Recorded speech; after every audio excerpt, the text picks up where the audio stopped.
What would you do if the cost of your faith was your life? Not your comfort, not your reputation, but your very breath. Shadrach, Meshach, and Abednego faced that exact choice, and they walked straight into the fire. Shadrach, Meshach, Abednego. 3 men whose breath could vanish before the sun crossed the sky. Not exiles in name only, exiles in fire, in bone, in the quiet tremor of a spine pressed against empire's edge. You know what it is to be small, to feel the weight of a world that demands you bend. But what happens when standing upright becomes a death sentence? A golden figure rises from the dust of Dura. Not built, it was poured. Molten metal cast into the shape of a man who thinks himself a god. It catches the morning light, not reflecting it but swallowing it, throwing back a glare that forces the eyes down. The plain stretches flat and bare, baked hard by centuries of sun, cracked like old leather. This is where kingdoms prove their loyalty, not with words, with posture. Above them, on a balcony carved from mountain stone, Nebuchadnezzar stands, his robes heavy with threads of crimson and gold, each strand a tax paid by a conquered city. He breathes deep, chest rising like a bellows. The air tastes of incense and iron. Below, the satraps, governors, councillors, men who rule nations with a flick of the wrist, now hold their breath. A single flute note trembles in the heat, then another.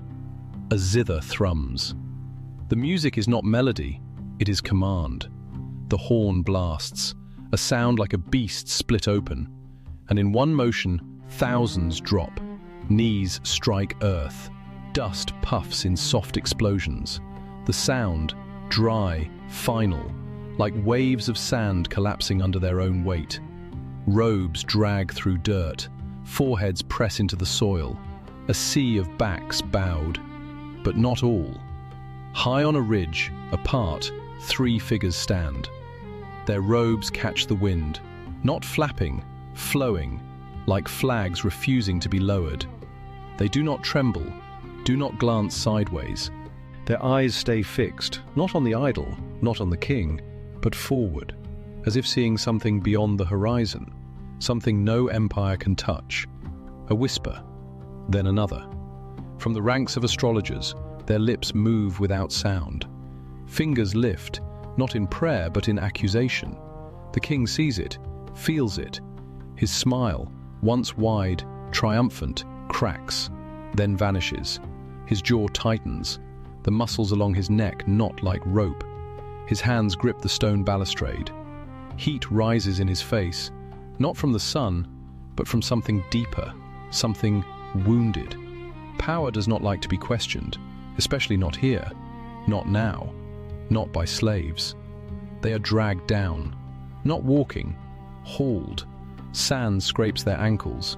Guards' fingers dig into their arms. Before the throne they stand again, not defiant, not pleading, just present. The king leans forward, his voice a blade wrapped in silk. Is it true? Do you refuse? A pause. The wind dies. Even the dust hangs still. Then, lower, colder. Who is the God who will pull you from my hand? No answer comes. Only breath. Shallow. Even. The furnace waits. Its mouth glows faintly in the distance. Coals pulse like a buried heart. And the question, hanging, sharp, cuts deeper than any flame ever could. He was more than a ruler, more than conqueror, builder, God-king. He shaped minds, bent wills not with chains but with silence, with names. Nebuchadnezzar, architect of obedience. His tools were not only flame and iron, but syllables. He spoke, and their past unraveled. Hananiah, Mishael, Azariah, gone, replaced with syllables that scraped the tongue. Shadrach, Meshach, Abednego. Not names, labels, seals pressed into soft wax. Each time a scribe called roll, they flinched. Not from pain, from erasure. The old tongue buried beneath Babylonian breath. letters rearranged like bones in a foreign grave. They woke each morning to a self they no longer recognized, a mirror cracked by decree. The statue, not worship, not merely. It stood on Dura's flat skin like a wound. Gold poured from temple treasuries looted in war, not sculpted, forced. Molten metal screaming as it cooled into the shape of a man who claimed the sky.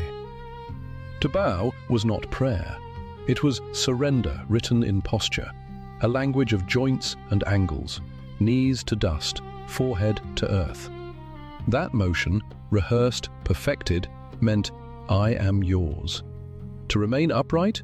That was rebellion. Not loud, not armed, but absolute. A spine refusing to fold. One body standing while 10,000 kneel. That is war. Quiet, still, final. The furnace, not myth, not symbol. It crouched beyond the plain, a stone moor lined with soot. Coals glowed within, red as open veins. Heat pulsed from its throat even now, in stillness. Workers fed it daily, not for sacrifice, but for craft. Babylon's glory was forged in such pits. Copper melted for chariot rims, tin mixed with bronze for gates that never rusted. The same fire that built the empire could unmake a man. They had seen it, smelled it, the stench of burnt hair clinging to the wind. This was no distant threat. It breathed, it waited, a heartbeat beneath the earth. They knew the metallurgy, not as scholars, but as exiles. They had watched artisans pour molten metal into molds shaped like gods. The hiss, the steam, the way flesh blistered if too close. Fire was not abstract. It was weight. It was sound. It was the crackle of linen catching flame. The king's wrath was not a shout. It was temperature. The hotter the furnace burned, the deeper the lesson carved into the crowd. Fear baked into bone. One refusal, one man standing, and the fire raised 7 times. Not to kill, to teach, to sear the image of obedience into every watching eye. They stood alone, not in space, but in spirit. Around them, men they had dined with, studied with, whispered prayers with, now pressed faces into dirt. Friends, brothers in exile, now bowed. Their backs formed a landscape of surrender. No hand reached out. No voice broke the silence. Only the rustle of fabric, the creak of leather, the soft thud of flesh meeting soil. Isolation like a cloak, thicker than wool, heavier than lead. The worst part? Not the fire, not the king, but the absence of a single hand held up beside them. Then, the offer, a second chance. The king leaned forward, voice low, almost kind. Hear the music again, he said. Fall when it plays. Not a command, a gift, a way out wrapped in velvet. But they knew. This was not mercy, it was pride. The king offering them the honor of submission. Let them save face, let him save his. A trap built on dignity. To accept would be to admit fear, to admit Babylon held power over their souls. The silence they gave in return was not defiance, it was refusal to play the game. The moment stretched, thin, brittle. The crowd held breath, sandals pressed into dust. No one shifted, no one coughed. The only sound, the slow, wet pull of air through nostrils. The furnace exhaled heat across the plain. Waves shimmered above the ground. Their robes clung, damp at the back. Sweat traced spines. The sun bore down, but the real weight came from within. From the knowledge, this was the line. Cross it and live. Hold it and burn. No in-between. No tomorrow if they chose flame. And God? Silent. No voice from cloud. No sudden wind. No sign. Only the dry rasp of breath in their own throats. The pulse in their wrists. The slow blink of an eyelid catching grit. Faith without echo. Trust without reply. To stand here, bound, facing fire, with no word from above, that was the true test. Not courage, but continuity. The choice to believe, even when the sky gives nothing back. They remembered the laws. not written on tablets but branded into empire. The Medes and Persians, soon to rise, would make it doctrine. The king's word cannot be changed. Once spoken, it is stone. Nebuchadnezzar stood under that shadow already, his decree issued, his pride staked. To revoke it now? To spare them after the challenge? That would crack the mask of invincibility. A king who bends is a king who breaks. So the fire must burn. Even if he wanted to stop it, he could not. The machine of state had no reverse. This was the hinge, the fulcrum of history. Not war, not treaty. A single act of refusal. 3 men, 3 breaths, 3 shadows cast long across the sand, pointing toward the furnace. The world had always demanded compromise. A little bow here, a small lie there. Survival through surrender. But here, now, the cost was total. To live, they must die. To remain whole, they must burn. The ropes, rough hemp, twisted tight around wrists, elbows, ankles. They felt the fibers bite, the burn of friction, the pull of knots cinched by indifferent hands. No slack, no give. Their arms bound behind, shoulders straining. The texture of helplessness, not in soul, but in flesh. The body knows its limits. The body knows when it cannot run, when it cannot fight, when it can only stand and wait. The heat already licks at their skin. The coals pulse, the furnace breathes, and they do not look away. They speak, not in shouts, not in cries, but in level tones, like men reading a letter at dawn. Our God is able. The words do not tremble. No crack in the voice, no hitch in the breath, just certainty, laid bare. One says it, then another, then the third. A chorus of calm. He is able to deliver us. The air stills. Not a leaf stirs, not a grain of sand rolls. The furnace pulses behind them, a living thing, breathing heat in slow, rhythmic waves. But they do not turn, do not flinch. Their eyes remain fixed forward, on the king, on the fire, on something beyond both. Then, the edge, the blade beneath the skin of speech. But if not, 2 words, cold, final, a door slammed shut on escape. We will not serve your gods. No condition, no bargain, no plea for mercy wrapped in faith, just refusal, absolute, unbowed. The furnace light flickers across their faces. Shadows pool in the hollows of their cheeks. The king sees it, sees them, not as slaves, not as subjects, but as men who answer to a throne he cannot see. His face, it twists, not in rage at first, but in disbelief. A muscle jumps in his jaw, his nostrils flare, the veins along his temples swell, dark rivers beneath thin skin. His fingers claw at the arm of the throne. Stone groans. Then, sound, a roar, not human, not kingly, a beast unchained. Heat the furnace, he bellows, 7 times hotter. The command rips from his throat. Guards stagger. The order echoes across the plain. 7 times, not twice, not thrice, 7, a number of completion, of totality. He does not want survival, he wants obliteration. He wants the fire to consume not just flesh, but memory. Men move, soldiers, strong ones, warriors who have faced battle lines and lived. They approach the furnace mouth with torches, with bellows, with iron rods to stoke the coals. The heat hits them before they are halfway there. Their breath comes short, sweat beads, then boils off their skin. One stumbles, another clutches his chest. The air shimmers, thick as oil. The coals glow white now, not red, not orange, white, the color of annihilation. The first man collapses, then the second, then the third. They fall like puppets with cut strings.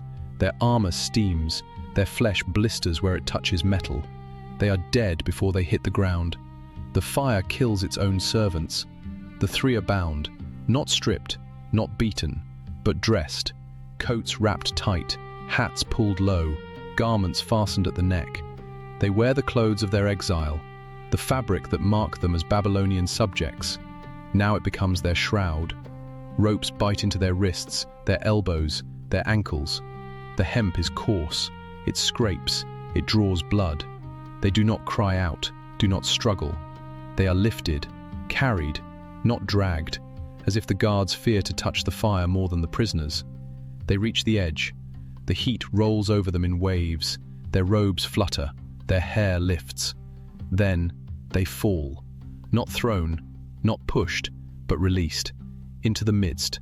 Not the edge, not the lip, the midst, the center, the heart of the blaze.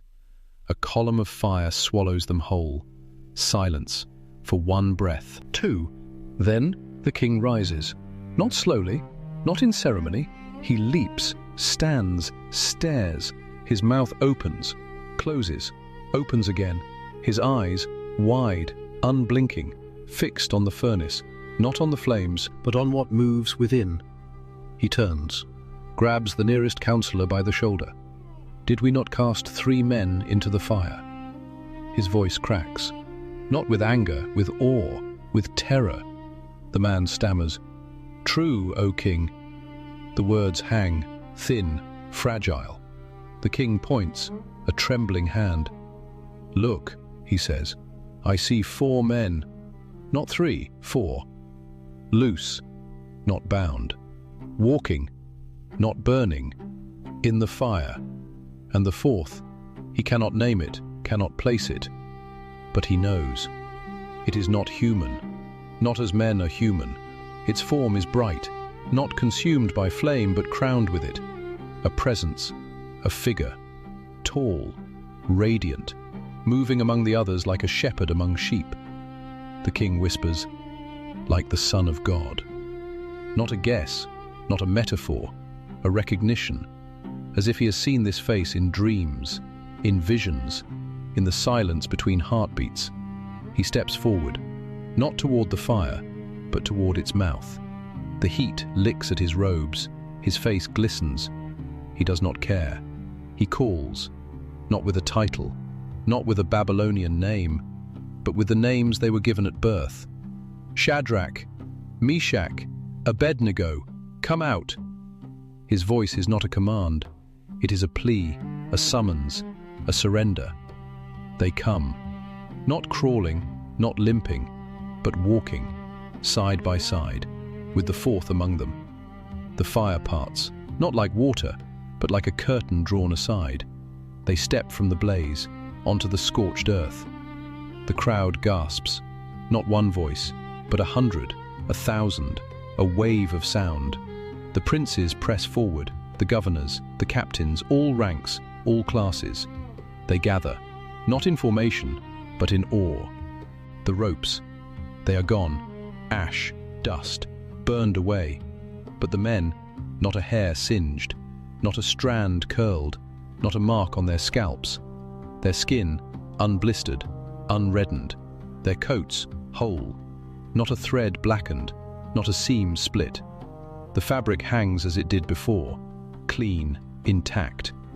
And the smell, no smoke, no char, no stench of burning flesh, only heat, dry, clean, like the air after a storm. The deliverance is not partial, not symbolic, it is total, physical, undeniable. They stand, breathing, whole, unharmed, in the shadow of the furnace that should have unmade them. The king falls to his knees, not in rage, but in reverence. The fire still burns, but it has lost its power. The decree still stands, but it has been broken by something greater, something that walks in flame and leaves no scar. Golden light, slanting, cutting through the bruised belly of storm clouds. It spills across the forest floor, dappled, trembling, alive. Not the harsh glare of noon, but the hush of late afternoon, when shadows stretch long and the world holds its breath. The trees stand like sentinels, trunks dark with moisture, bark split by years of wind and cold. Between them, a path, not paved, not marked, but visible because the light falls only there. a road through the thicket, lit not by human torch, but by fire from above. Judgment, not as thunder, not as sword, but as furnace, a consuming heat, ordained, not random. This fire was not accident, not chaos, it was decree. Divine wrath shaped into flame, calibrated to burn away all that defiles. The coals were not mere fuel, they were verdicts. Each ember a syllable in the sentence spoken from heaven. Sin demands fire. Holiness cannot coexist with corruption. The furnace, then, is not metaphor. It is instrument. The very breath of God exhaled as purification. 3 figures, bound, not by sin, but by law, not guilty, yet condemned. They wore the garments of exile, coats stitched in Babylon, hats shaped by foreign hands. Yet beneath them, hearts beat with a different rhythm. A remnant, not many, not mighty, but set apart, chosen not by rank, but by refusal. They stood where Israel had often failed, before the idol, before the decree, before the roar of empire, and did not bow. Their faith was not loud, it was quiet, deep, like roots beneath stone. And then, him, the fourth, not emerging from the edge, not descending on wings, but already within. Walking, not fleeing the heat, but moving through it as if it were air. His form, not blurred by smoke, but clarified by it. Light clung to him, not as reflection, but as origin. Not a man among flames, but a presence around whom flame bent like worshippers. The king saw and stammered, not because of power, but because of recognition, as if the soul remembers what the mind forgets. He did not call from a distance, did not shout, "Leap out!" No. He stepped into the blaze, entered the place of wrath, took the full weight of the decree upon himself. This is the scandal of the incarnation. Not that God made man, but that God suffered. That the Word who spoke light into darkness would let darkness press upon his chest. That the judge would stand in the dock. That the Holy One would walk where the curse burned hottest. The ropes, thick, twisted, meant to hold, meant to crush. Yet in that fire, they did not protect the flame, they fed it and burned away. Not the men, not their flesh, not their breath, but the bonds, the curse, the law that condemned. The fire did not spare them by avoiding heat, it spared them by consuming what bound them. The wrath of God fell fully, and what remained was not ash, but freedom. The cross, not wood alone, not nails alone, but the place where divine justice and mercy collided, where the heat of holiness met the weight of sin. And one man stood in the center, not shielded, not removed, but exposed. The Father's gaze, unblinking, rested upon the Son. The full temperature of wrath, not diluted, not delayed, poured out, absorbed. The flame found its target, and in that moment the curse burned itself out. We walk, through shadowed valleys, through trials that blister the skin and dry the throat. We do not walk to avoid fire, we walk into it, because He did. The promise is not comfort, not ease, but presence, a voice in the roar, a figure in the smoke. Not, "You will never suffer," but, "You will not suffer alone."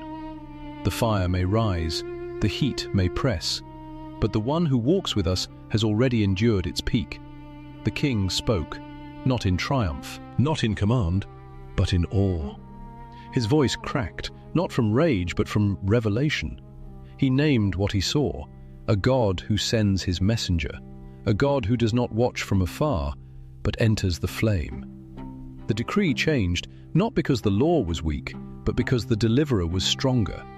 The furnace still stood, but its power was broken, its victory undone, and the Gentile bowed, not to a symbol, not to a myth, but to the living one, the one who sent his angel, the one who rescued, the one whose name is not carved in stone, but written in fire. The story ends not with silence, but with proclamation, not with fear, but with blessing. the nations hear. And one king, for one moment, sees. The God of the three is the God of all. And his son walks in the fire, still. Darkness lifts, not torn, not shattered, but eased away, like a breath unclenching. The world returns in hush, in water, in light that does not strike, but settles. A lake, still. So still it holds the sky in its palm. No ripple, no fracture, just the soft grey blue of dawn, mirrored perfectly. You could drop a stone and weep at the ruin of such peace. What heat presses on you now?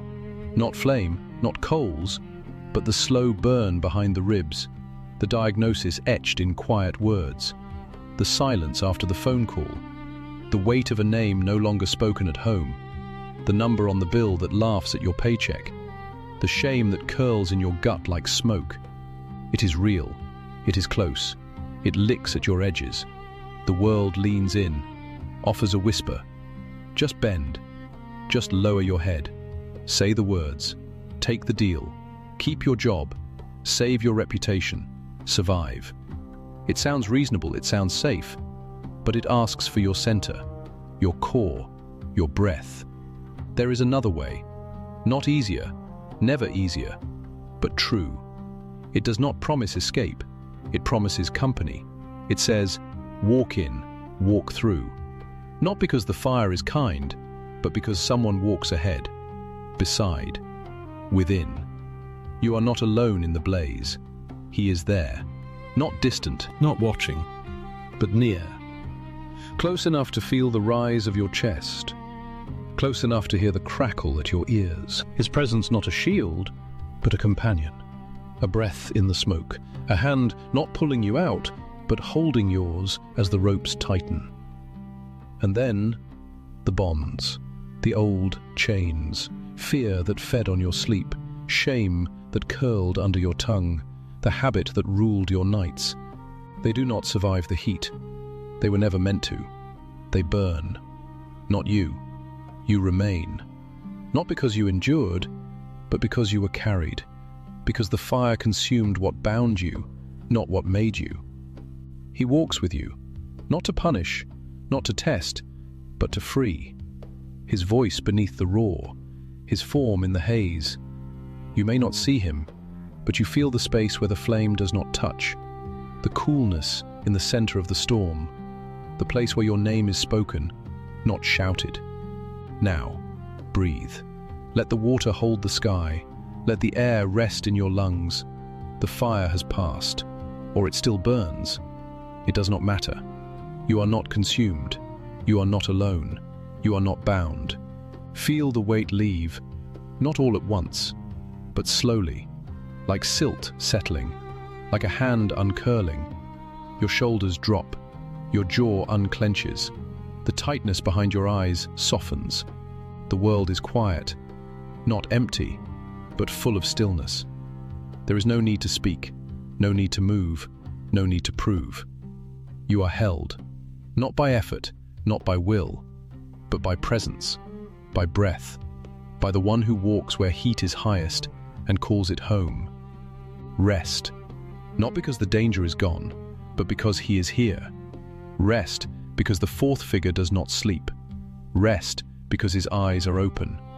Rest because the fire serves him, not you. The water, smooth, unbroken, reflecting cloud and light. No disturbance, no ripple, just the slow drift of dawn across the surface, like a hand smoothing a blanket over a child. You can close your eyes now. The watch is not yours to keep. The burden is not yours to carry.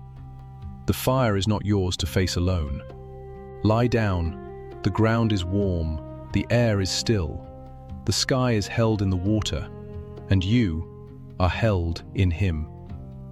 Peace, not as the world gives, not as absence, but as presence. Deep, quiet, sure. You are safe. You are free. You are not alone.